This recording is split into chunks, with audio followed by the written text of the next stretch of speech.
Asia কাপে champion হলেও এখনও ট্রফির দেখা পায়নি ভারতীয় ক্রিকেট দল। এর পেছনে রয়েছে চমকপ্রদ এক কারণ। ফাইনালের পর ট্রফি বিতরণ না হওয়ায় প্রথম থেকেই আলোচনায় ছিল বিষয়টি, কিন্তু এবার সামনে এলো আসল কারণ।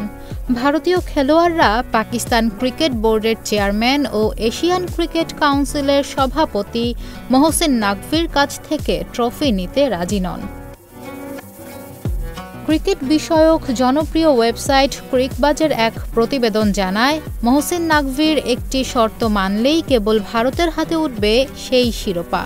শর্তটি হলো একটি বিশেষ অনুষ্ঠানের আয়োজন করতে হবে, যেখানে অতিথি হিসেবে উপস্থিত থাকবেন মহসিন নাকভি এবং তিনি ভারতের খেলোয়াড়দের হাতে ট্রফি ও পদক তুলে দেবেন।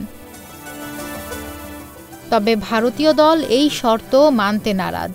এর আগে ফাইনালের দিনেও তারা স্পষ্ট জানিয়ে দেয়, নাকভির হাত থেকে তারা ট্রফি নেবে না। ফলে পুরস্কার বিতরণী অনুষ্ঠান প্রায় 1 ঘন্টা পিছিয়ে যায় এবং শেষ পর্যন্ত ট্রফি না নিয়েই মাঠ ছাড়ে ভারতীয় দল।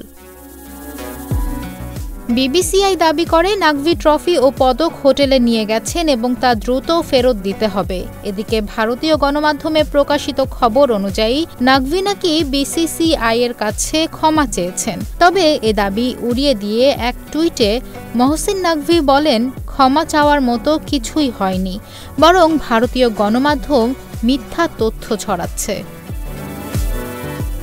দুই দেশের এই বিতর্ক এখনও চলমান। ট্রফি ইস্যুতে সমাধান না হলে বিষয়টি গড়াতে পারে আন্তর্জাতিক ক্রিকেট কাউন্সিল আইসিসি পর্যন্ত।